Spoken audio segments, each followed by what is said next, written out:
Hello ladies and gentlemen, Big Daddy Top Hat here, welcoming you to an exciting episode of Fighting Game Thursday, the show where we once a week look at the history of a different fighting game in as much depth as possible. Over the course of the last year, we already had intense looks at the first two games in the Street Fighter Alpha sub-series. Today, we're going to look at the third title in this trilogy and discuss what exactly it brought to the table that made it different to what came before it. Many people even go as far as saying that this entry is the greatest and most refined Street Fighter game of all time, whilst others on the other hand see it as a step backwards from the earlier Street Fighter Alpha 2. So let's explore if there is an element of truth to either of these statements and take an in-depth look at a game that at the time had one of the deepest fighting rosters around. This, ladies and gentlemen, is the mad story of Street Fighter Alpha 3, the greatest Street Fighter game ever made? Yeah! To give us context with regards to the release of this game, we need to go back to 1998. We are at a busy point in time for the fighting game genre, with arguably more titles being released in this time frame than ever before. A few years removed from the success of Street Fighter 2, Capcom were choosing to milk the Street Fighter brand for all it was worth. In this year alone, the world would see cast members from Street Fighter competing in Pocket Fighters, Street Fighter EX2, Marvel vs Capcom, and of course Street Fighter Alpha 3.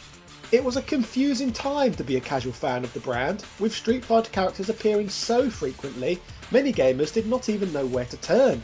In fact, even in September of 1997, Capcom had released Street Fighter 3 Second Impact in the arcades, an updated version to Street Fighter 3 New Generation.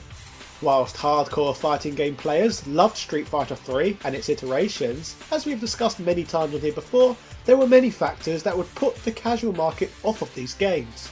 The first of these reasons was that the games were locked to the arcades for a few years, and even when they did make it home, they were exclusives for a long time to the Sega Dreamcast, a system that underperformed sales-wise. Apart from being games that took ages to make it home, and the fact that they were on a less popular console, other factors that limited the success of the games were that the controls and mechanics were more complex and convoluted than previous entries, alienating more casual gamers. Arguably the most important factor that hindered the games was the title's character rosters. The beloved Street Fighter 2 established a roster of iconic and memorable fighters that gamers were desperate to hold on to. The first version of Street Fighter 3, on the other hand, only featured Ryu and Ken from the known lineup, and apparently that was only down to pressure from fans, as for some bizarre reason Capcom wanted to throw everything they had established out of the window and replace the lineup by an unwanted completely new generation of fighters, which many gamers instantly turned their noses up at. Now, why am I talking about Street Fighter 3 so much in a video about Street Fighter Alpha 3? Well, many of the factors that prevented the game gaining traction in the early days were not echoed with the release of Street Fighter Alpha 3, a game that was released after Street Fighter 3 Second Impact. While Street Fighter 3 games are the sequel to the Street Fighter 2 games, the Alpha series are the prequels. All three Alpha games were developed to run on the Capcom System 2 arcade hardware, meaning that porting the games to home consoles at the time was an easy feat, meaning that Sony PlayStation owners, the largest home console demographic, all had access to be able to play these games. A luxury Street Fighter 3 would not receive, due to it being on the Capcom System 3 board, and the games featuring lots of animation frames in the sprite work, that only the powerful Dreamcast could handle at the time. Now we have to remember that back in 1998 most gamers were not particularly impressed with impressive sprite work, so many of the leaps Street Fighter 3 had made went fairly unnoticed, as most gamers were more interested in what could be produced using 3D polygons at the time. Now, as mentioned, there were a lot of games in 1998 that featured characters from Street Fighter. So, what was it then that wowed players most with Street Fighter Alpha 3 over many of the other games that touted the Street Fighter brand? Well, the main selling point that seemed to impress the market most was the absolutely gargantuan roster of fighters Street Fighter Alpha 3 would offer gamers at the time. In many senses, the game felt like a dream come true. Not only would Street Fighter Alpha include all 17 lovable and memorable fighters from Super Street Fighter 2 Turbo, many being depicted in the Alpha series art style for the very first time, but the game's impressive roster did not end here, as the game would also include a further 18 characters, bringing the roster count up to 35 fighters, giving players more choice than any game in Street Fighter history. These additional 18 characters were a mixture of fighters from the Final Fight series, the original 1987 Street Fighter game, characters who were established in the previous Alpha games, and even some who were completely new to this entry in the series. Now, some of these new additions to the series were first rolled out in the arcade version of the game, whereas others would arrive in the title's home ports. In regards to the arcade version, E-Honda, Blanca, Vega and Balrog from Street Fighter 2 would all be added to the sub-series for the first time, along with Cody from Final Fight, making his series debut here as well. But away from the old faces, as mentioned, the game has some completely new roster members too. First we have Junie and Julie, a pair of brainwashed female assassins who belong to Bison's elite guard, known in this story as the Dolls. Karin also joins the fighting roster, a self-styled rival to Sakura, complete with a similar outfit too. Considering that Sakura is said to idolise Ryu, it very much appears that Karin was designed to be Sakura's Ken. The blonde hair and even the K in her name all suggest that this was probably the case. Last but not least, my favourite addition to the game's arcade roster is Rainbow Mika, a Japanese female wrestler who idolises Zangief. She has an attire as flamboyant as any roster member, which is said to be the case so that she can stand out from more experienced wrestlers when trying to get match bookings. I love a bit of pro wrestling. With the home versions of the game, DJ, Feelong, Guile and T-Hawk would also join the lineup. They would later make it to the arcades too, in a more refined arcade release of this title named Street Fighter Alpha 3 Upper. Now we have discussed the game's roster, the most major selling point this game brought to the table. What else could Street Fighter 3 offer players that differed from other Street Fighter games? Well, let's find out. In previous Street Fighter Alpha games, players had the choice of fighting using two different play modes, known as Manual and Auto. Auto differs from Manual in that characters could automatically guard against a limited number of attacks, provided the character was not in the middle of performing them. Auto also allowed the players to perform instant super combos by pressing a punch and a kick of the same strength simultaneously. This was at the expense of reducing the maximum level of super combo gauge to 1. This system is ditched in Alpha 3 in favour of giving the player different fighting styles known as isms. In the West, the standard play mode is known as the A-ism, which is heavily based off of previous Street Fighter Alpha gameplay, involving players taking advantage of 3 level super combo gauges which must be filled by players to perform super combos. Since the A in A-ism fighting style stands for Alpha, in the Japanese version of this game the fighting style is known as Z-ism, as in Street Fighter Zero, Japan's alternate name for the Alpha series.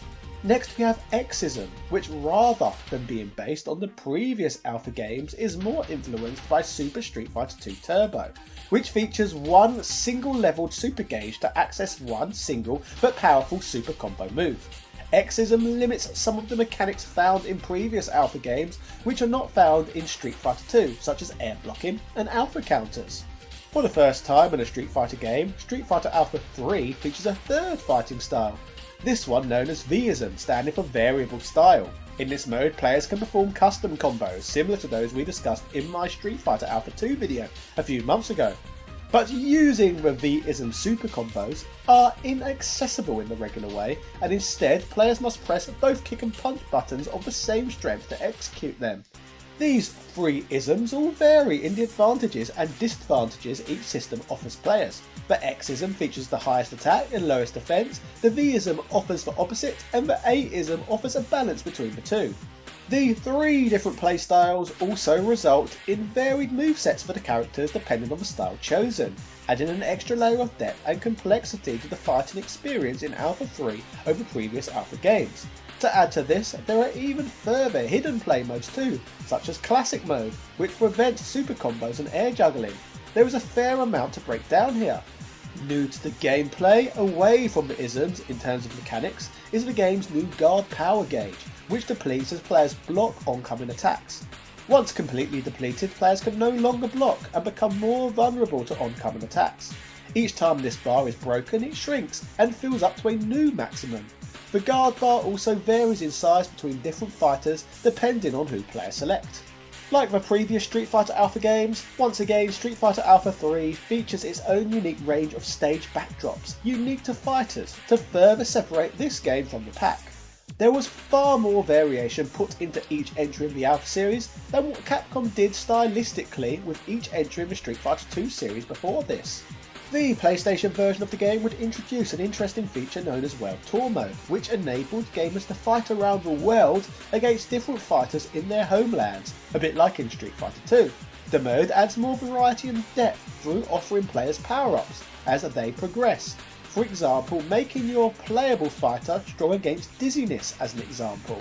A huge difference between World Tour Mode and modes featured in older Street Fighter games is that it helps players hone specific skills.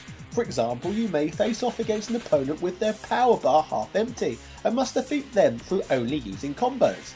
Other fights revolve around performing supers, or in other cases, players can find themselves facing off against multiple opponents simultaneously, like in dramatic battles in previous games. This play mode gives the game arguably a stronger single player experience than in many Street Fighter games cases. In regards to the vast array of differences between Alpha 2 and Alpha 3, it is common for some fans of the two games to cite the second entry in the series as their favourite of the two. This is often down to a few factors. For example, not everyone was a fan of the isms over the auto and manual play modes featured previously. Some did not like the addition of the guard gauge, and many fans simply preferred the announcer, music and stages found in Alpha 2. I even grabbed a few quotes regarding people's love for the second game from the Steam community, as I find it interesting to see varied opinions on this topic. Tony the Tiger states, Street Fighter Alpha 2 and Street Fighter Alpha 3 are alike in sprites and name only. Alpha 2 is a completely different, refined beast that gave you the conveniences of all three isms, basically without having to sacrifice super moves or CCs or vice versa. The CCs themselves are completely different. Activation has an invincible window, and the character auto-drifts forward and can't turn around or block once you've started it. It has a very different pacing. Alpha 2 is definitely deserving of its own following. Unlike how Street Fighter 2 series or Street Fighter 3 series remains pretty common in their core elements, Alpha 2 and Alpha 3 are almost like night and day different. Presode J says, different games. Alpha 2 is more popular in the West, Alpha 3 in the East, with people like Daigo saying it's his fave Street Fighter game, and is still played competitively in Japan till this day. People will argue till the death, with one is better, but both are great, and both have broken crap in them. I prefer Alpha 3 myself, but Capcom really should have offered both. Moon Slash says Alpha 2 is big in the US, but in Europe and Asia it's Alpha 3. I prefer Alpha 3 all the way. When I hear people moan about Alpha 3, it's always about the Vism. Do you know how hard it is to do Vism combos? Not easy at all. Hit frames on Alpha 2 are so easy. Takes zero effort to link up combos. I think that's why most people moan, because they can't handle the fast pace of Alpha 3. So as you can see, there are some polarising views out there on these two games, of which of the two are better. Putting all of this aside for one moment, let's see how the game was received by journalists on release. IGN stated, I played this so much about a month ago I got blisters. This game is blissful in every way. I particularly love the World Tour mode, simply because it seems like such a logical way to extend and deepen a fighting game. Also, beating the later characters is harder than you think. Street Fighter Alpha 3 is a quintessential must-have fighting game.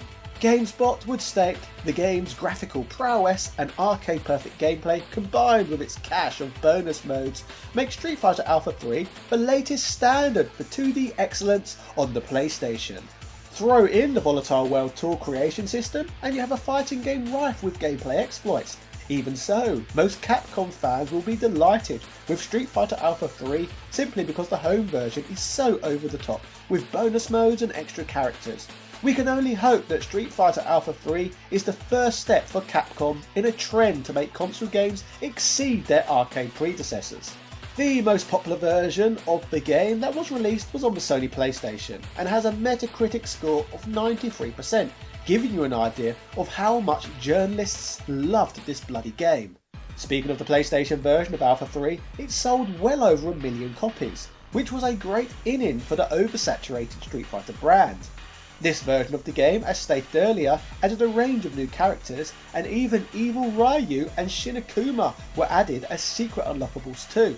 World Tour mode was added, and surprisingly there was an additional feature in the Japanese version that made use of the now obscure Pocket Station peripheral, which allowed the player to build up their character's strengths. The powerful Sega Dreamcast would also receive its own port of the game in 1999, featuring a differing World Tour mode and an online mode which allowed players to display their high scores to others, state of the art. Sekio Dojo mode was also added to the game, which pitted a very weak character of the player's choice against two very strong opponents. In the year 2000, there would be a second release of the game in Japan, available via mail order, with the second version offering a matching service for online versus mode. Bizarrely, the Sega Saturn would get a port of this game too, which would arrive after the Dreamcast version. It is mad to think that this system was still getting new titles added to its library as late as 1999, eh? Compared with the popular PlayStation version of the game utilised the 4MB Saturn RAM cartridge. The extra RAM meant the Saturn version included more frames, sprites, and lower load times than the PlayStation version, making it near arcade perfect though. It is of note that the dramatic battle mode in this version of the game is also vastly superior to what can be found on the PlayStation, due to the PlayStation lacking the working memory when it comes to sprite-based games. Now, there was also a Game Boy Advance title released in 2002 under the title of Street Fighter Alpha 3 Upper, and there was a PSP title released in 2006 under the name of Street Fighter Alpha Max. However, these versions of the game vary in some instances so wildly that I think they deserve their own retrospectives down the line, so we will get to those at a later date on here. All in all though, from everything I've shown you today, the huge selectable roster of fighters Street Fighter Alpha 3 offers, paired with the range of fighting styles and different play modes the game offers, meant that many people view this game as the most refined game in the whole Street Fighter franchise, offering arguably more content than any game featuring the Street Fighter lineup. Sure, the Street Fighter 3 series offered a more technologically advanced experience, but Alpha 3 was the game with the huge roster of recognisable fighters that was accessible to the majority of gamers thanks to the success of the Sony PlayStation. So the game did a great job of offering fans something new, yet something that was still familiar to them, thanks to the fact that all 17 lovable Street Fighter 2 characters were available in this skirmish. For these reasons, this is why Street Fighter Alpha 3 is often considered the greatest Street Fighter game of all time. The game just gave most fans of the franchise exactly what they wanted. And who could ask for more than that? Yeah! So ladies and gentlemen, that was the mad history of Street Fighter Alpha 3. If you enjoyed today's content, then make sure you like this video, subscribe and hit the notification bell to never miss a video. I have loads more content like this for you to go back and enjoy.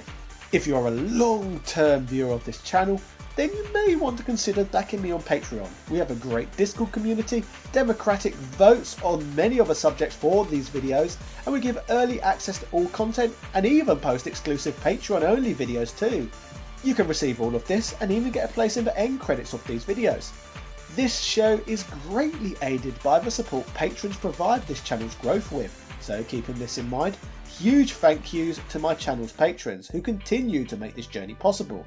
So, massive shout outs go out to Sebastian Velez, Carl Johnson, Heo Paulo Lopez, Joseph Razmik, Doug Perkins, Ego, Alethea Swanson, Angel Light 85, Asobi Kwang DX, Azrael Warakai, Brian Barry, Cambo Rambo 82, Carlos Domingos, Computer Man, Daniel Daly, ECU Professor, Gary Pinkett, Gianni V Santizi, Glennie Glenn, Hamid Musa, House of a Ted, Joaquin Varela, Jordan Durant, Keith Ferguson, Lars Zondervan, Matthew Robinson, Michael Cullix, Nick Daniels, Philip Manth, Prince Knight, Princess Zana, SpongeMat B, TOG Driver, Since Spaces, A Murder of Crows, Adam Castin, Adrian Hannington, Andis Rainsberg, Andrew Bazanski, Andrew Pearson, Antonio Rodriguez, Bernard NG, Bubba Kitty, Chris Fisk, Chris Margarine, Chris Cool, Craig Jenkins, Crazy Yarl, Dan Barlow Jr., Dan Vam Dam, David Bow, Francesco Lacriola, Gregory Smorowitz, Hans Christian, Ivan M, Jake Whitford, James Bishop, James McDonald, JB, Jazzy Tay, Joel, John Bates, Casey Wright, King's Knight, Langston Miller, Lobster Puncher, Luis Viant, Luke Canava, Marco Soto, Marvin Aroliga, Master Jinx, Matthew Rindle, Mean Machine Dean, Michael Hall, Mike Bruno, Noob, Paul Elliott, Posty XL, Punky Dudester, Retroversion.com, Richard Stew Stewart, Rick67, Ron Studd, Sarah Powell, Soraya H. Al-Sarai, Stephen Lewis, Time Lord Soundwave, Tom Elliott, Vlay Mink Renee, and Wazzo Jugs. Yeah. Thank you to every one of my patrons and everyone listed below. Ta-ta and farewell.